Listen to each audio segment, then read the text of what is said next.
Assalamualaikum warahmatullahi wabarakatuh. Saya Lia Fitriani dengan NIM 53020210027 dari kelas IATA dengan mata kuliah Studi Kitab Tafsir Pertengahan Modern dan dosen pengampu Bapak Ulfi Putrasani MHum. Pada kali ini saya akan sedikit memaparkan tentang kitab tafsir Al-Munir karangan Wahbah Az-Zuhaili untuk memenuhi tugas ulangan akhir semester studi kitab tafsir pertengahan modern. Nah, langsung saja pada pembahasan pertama. Latar belakang kitab tafsir Al-Munir.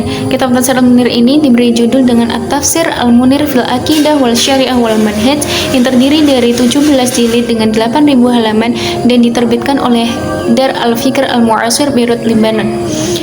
Kitab tafsir ini dicetak pertama kali pada tahun 1991 yang merupakan salah satu kitab tafsir kontemporer yang banyak mengkaji isu yang sangat luas. Kitab tafsir ini dikarang oleh Wahbah Az-Zuhaili. Wahbah Az-Zuhaili menulis karya monumental ini karena adanya rasa kekaguman dan kecintaannya terhadap Al-Quran itu sendiri.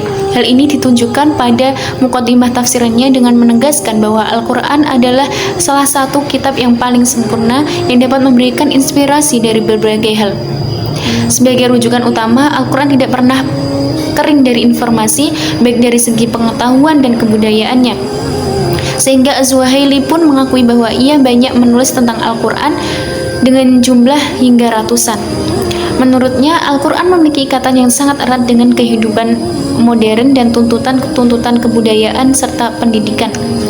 Az-Zuhaili menegaskan bahwa gaya bahasanya yang tinggi, Al-Quran mampu mengupas ilmu pengetahuan dengan sangat luas, namun tetap memfokuskan tujuan dan target suci dari diturunkannya kitab ini, yaitu sebagai petunjuk dan jalan hidup yang jauh dari penyimpangan-penyimpangan. Bagi Az-Zuhaili, pesan-pesan Al-Quran berpusat pada merefleksi alat pikiran, mengasah nalar, dan mengeksploitasi potensi manusia di jalan kebenaran guna memerangi kebodohan dan keterbelakangan.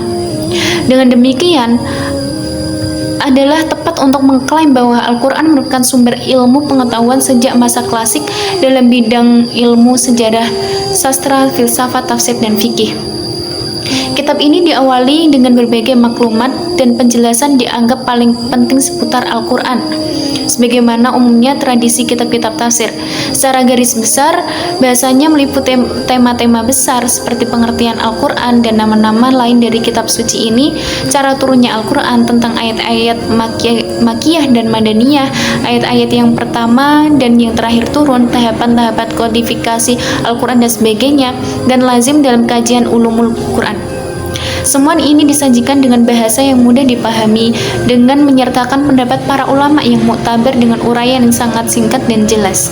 Sistematika penulisan kitab tafsir Al-Munir. Secara metodis, sebelum masuk ke bahasan ayat, Wahbah Az-Zuhaili pada setiap awal surat selalu mendahulukan penjelasan tentang keutamaan dan kandungan surat tersebut dan sejumlah tema yang terkait dengannya secara garis besar, seperti pada surat Al-Baqarah dengan tema sifat al-mu'minin wa jaza al-muttaqin, kemudian sifat al-kafirin dan sifat al-munafikin.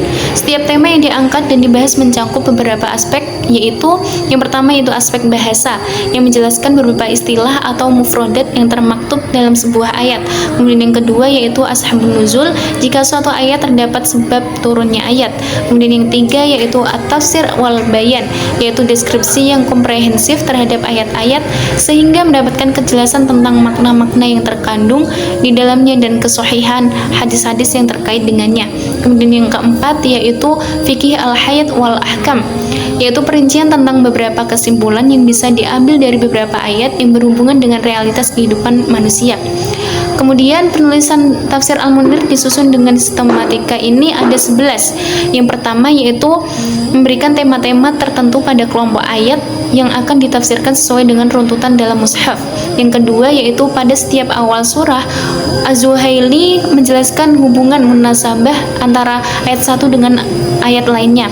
Kemudian yang ketiga yaitu pada setiap awal surah, Az-Zuhaili menjelaskan mengapa surah Al-Fatihah dinamakan Fatihah pada sebuah kolom yang ia namai dengan tasmiyatuha. Kemudian yang keempat yaitu pada setiap awal surah, Az-Zuhaili juga menjelaskan periode turunnya surah baik Makkiyah atau Madaniyah dalam kolom nuzuluha. Kemudian yang kelima yaitu pada setiap surah Az-Zuhaili menjelaskan keutamaan surat sesuai dengan keterangan-keterangan hadis yang sahih dalam subjudul Fadhuha.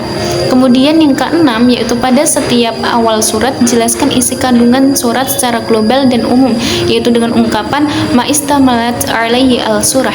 Kemudian yang ketujuh, yaitu melakukan tinjauan kata dari segi kebahasaan. Dalam hal ini Az-Zuhaili banyak merujuk kepada kitab Al-Bayan fi I'rab Al-Quran karya Abu Al-Barokat Al-Anbari. Kemudian yang kedelapan, yaitu melakukan tinjauan ayat dengan pendekatan ilmu balaghah.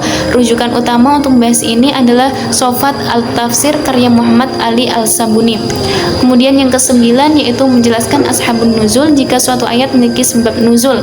Dalam hal ini Az-Zuhaili berusaha untuk menyampaikan riwayat yang sahih dan menghindari sedapat mungkin yang dhaif. Kemudian yang ke-10, yaitu memberikan penafsiran dan penjelasan ayat dengan sedapat mungkin, menghimpun penafsiran-penafsiran buku lama dan baru, memadukan yang maksur dan makul, menjauhkan diri dari sikap fanatisme madhab baik dalam fikih maupun teologi.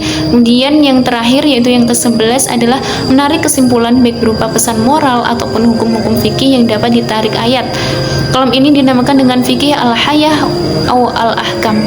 Kemudian pendapat ulama terhadap tafsir Al-Munir. Menurut Muhammad Ali Iyazi dalam bukunya Al-Mufassirun Hayatuhum wa Manhajuhu mengatakan bahwa sumber pembahasan kitab tafsir Al-Munir ini menggunakan gabungan antara tafsir bil maksur dan tafsir bir ra'yi. Hal ini juga diakui oleh Wahbah Az-Zuhaili sendiri bahwa dalam menafsirkan Al-Quran ia tidak hanya berpegang pada tafsir bil maksur, akan tetapi juga tetap berpegang pada tafsir bir ra'yi atau pada riwayat. Menurut Ridwan Nasir, metode yang digunakan tafsir Al-Munir adalah metode iktiron, artinya menggunakan metode sumber riwayat yang sahih dan juga menggunakan sumber akal yang sahih dalam menafsirkan ayat-ayat Al-Quran. Wahbah Az-Zuhaili menggunakan informasi dari hadis-hadis Nabi dan riwayat para sahabat serta tabi'in. Kemudian keistimewaan tafsir Al-Munir. Terdapat banyak kelebihan dalam tafsir Al-Munir karya Wahbah Az-Zuhaili ini. Tafsir ini memiliki pengantar tafsir yang bermanfaat bagi setiap pembaca sebagai pembekalan ilmu untuk masuk dalam tafsir Al-Quran. Pengantar tafsir dalam kitab ini berisikan seputar ilmu-ilmu Al-Quran, dari mulai pengertian, makiyah dan madaniyah, ashabun nuzul, qiraat, i'rab, dan sebagainya. Tafsir ini juga mudah dipahami bahkan oleh orang asing karena bahasa yang digunakan sangat sederhana dan tidak seperti bahasa kitab-kitab klasik yang terkadang sulit dipahami. Tafsir ini juga mengarahkan pembaca pada tema pembahasan setiap kumpulan ayat-ayat yang ditafsirkan, karena tafsir ini memuat subbahasan dengan tema yang sesuai dengan ayat yang ditafsirkan. Selain mengaitkan ayat dengan ayat yang bermakna melalui munasabat, tafsir ini juga memudahkan pembaca untuk mengambil kesimpulan hukum atau hikmah yang dapat diterapkan dalam kehidupan sehari-hari. Kemudian mengenai kekurangan kitab tafsir Al-Munir ini, mungkin jika dianalisis ada, namun menurut saya tidak ada, karena kitab tafsir ini sudah hampir sempurna. Jadi jika dianalisis banyak keistimewaan yang terdapat dalam kitab tafsir ini. Beliau sendiri, Wahbah Zuhaili, selalu mengambil kelebihan-kelebihan dalam mengutip kitab tafsir lainnya untuk dijadikan sebagai referensi. Mungkin demikian yang dapat saya sampaikan, kurang lebihnya mohon dimaafkan. Wabillahi taufik wal hidayah. Wassalamualaikum warahmatullahi wabarakatuh.